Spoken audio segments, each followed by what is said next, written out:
진짜 우리나라 입장에서는 대트럼프 시대에 있어가지고 굉장히 큰 고난을 겪을 것으로 보입니다. 마치 고래 싸움에 새우 등 터지게 생겼어요, 지금 잘못하면.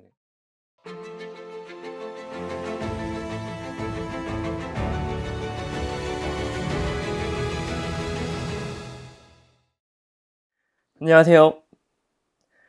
하늘TV의 의정부 하늘도령입니다. 반갑습니다. 네, 도령님. 이번 미국 대선에서 트럼프님이 대통령님이 되셨는데요. 네, 일단은 제가 예전 영상 올렸었는데 보셨는가요? 트럼프 대통령의 당선 확률이 높다, 3자 구조로 갈 확률이 있고 바이든 대통령이 좀 힘이 약해질 거다, 막 이렇게 이야기 드렸는데 뭐 그대로 흘러간 것 같죠? 근데 이제 그게 올라가는 영상의 타이밍이 조금 애매해서 조회수는 많이 나오지 않았는데 아마도 당연한 트럼프의 당선의 분위기였을 것 같고, 미국이 이제 전체적인 경기를 봤을 때 굉장히 지금 혼돈의 상황입니다. 사실상 코로나 시대 때부터 해가지고 많은 부채를, 달러를 찍어낸 상황이고, 그거를 어떻게 이제 그 국가의 부채를, 국제적인 정세를 이렇게 이끌어 나갈 수 있는 큰 리더가 필요한 상황에서 아마 트럼프 밖에 될 사람이 없었다라고 생각이 해도 무방할 만큼 대트럼프 대통령의 시대가 온 게 아닌가 생각이 됩니다. 트럼프 대통령의 이제 정황을 보아도 정말 똑똑한 사람이다라는 게 많이 느껴져요. 근데 여러분들 보시기에는 그렇게 안 보이죠. 기질적으로 운명학을 다루는 사람들이 봤을 때는 트럼프 대통령이 정말 똑똑한 사람이다라고 보여지는 게 뭐냐면, 사람이 너무 완벽하면은 굉장히 이렇게 경계를 하게 됩니다.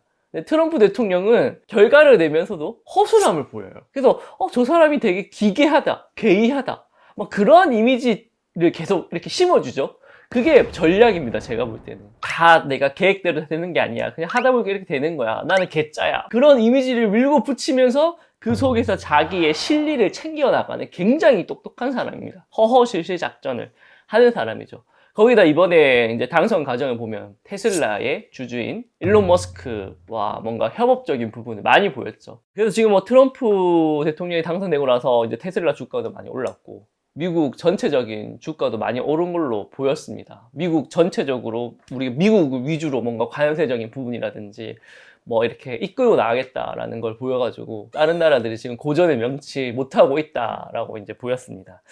자, 그래서 우리나라와의 관계가 어떻게 될 거냐 보니까, 일단은 제가 이제 전체적인 공수를 봤을 때도 그렇고, 지금 오방기로도 그쵸? 파란색 깃발이 나오고, 그쵸? 초록색 깃발이 나옵니다. 최악의 깃발이 나오죠. 야, 진짜 우리나라 입장에서는 대트럼프 시대에 있어가지고 굉장히 큰 고난을 겪을 것으로 보입니다. 미국 자체로도 우리가 대하기가 힘들 거고, 왜냐면 트럼프 대통령님 같은 경우에는 우리나라에 대해서 굉장히 공격적인 퍼포먼스를 많이 취할 겁니다. 이득을 가져가기 위해서 뺏으려고 하는 그런 퍼포먼스가 많을 거고, 중국에 대한 경계도 있기 때문에 우리나라 같은 경우에 사실상 미국과 우호적인 나라이긴 하지만 수출적인 부분, 중간 자재 같은 것들이 중국과 연관되어 있는 것들이 많기 때문에 중국에 대한 영향을 많이 받는데 마치 고래 싸움에 새우 등 터지게 생겼어요, 지금 잘못하면. 그래서 이런 과정 속에서 진짜 어려운 4년을 겪지 않을까 생각이 듭니다. 이 와중에서 우리 국민들이 잘 대처를 해야 되는 방향이고, 우리나라가 좀 정점에 많이 올랐다라는 생각이 들어요, 지금까지. 뭔가 K 문화라든지 여러 이제 반도체라든지. 그래서 지금 앞으로 한 5, 6년 정도는 좀 유지 또는 하락세를 겪지 않을까라는 생각이 듭니다. 근데 요 과정을 겪고 나서는 우리나라가 다시 한번 더 크게 부상할 일이 있겠다라고 분명한 공수를 주시니까 잘 참고하셔가지고 그 주역이 될 수 있도록 앞으로 이제 선망할 수 있는 뭐 AI라든지 다양한 산업에 있어가지고 우리나라가 관심을 가져야 될 타이밍이 아닐까 생각을 해봅니다. 그리고 이제 트럼프 대통령 임기 중에 큰 전쟁과 테러가 빈번히 일어난다라는 공수를 받았거든요. 그래서 많은 사람들의 생명권이 흔들리는 일들이 많이 있겠다라고 사료가 되니, 요즘에 우리나라도 북한과의 관계가 좀 어려움이 있고, 뭐 우크라이나 쪽도 그렇고 총포 소리가 많이 들리는 형국인데, 트럼프 대통령은 D가 없거든요. 흔히 말하는 빠꾸가 없습니다. 그러다 보니까 여러 나라들과 굉장히 크게 부딪힘이 있을 거고, 유혈 사태도 많이 일어날 거고, 그로 인해 가지고 테러 단체들과의 뭔가 반발, 어떠한 테러 행위, 그런 것도 굉장히 많이 일어날 것으로 사료가 되니, 뭐 여행 같은 거 가실 때 굉장히 좀 조심해야 되지 않겠나 생각을 해봅니다. 구독과 좋아요는 하늘도령에게 큰 힘이 됩니다. 한 번씩 꼭 부탁드립니다. 제발.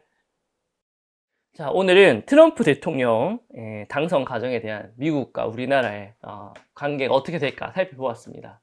참 우리나라가 이럴 때는 좀 뭔가 더 강대국이 됐으면 좋겠다라는 생각이 들어요. 이런 것들에 많이 영향을 받다 보니까. 그래도 우리나라 국민들은 항상 어려움과 위기가 올 때마다 잘 극복해낸 사례가 많았잖아요. 이번 위기와 어려움도 잘 극복해내서 한 단계 성장할 수 있는 대한민국이 될 수 있기를 하루도 열심히 기원드리도록 하겠습니다. 감사합니다.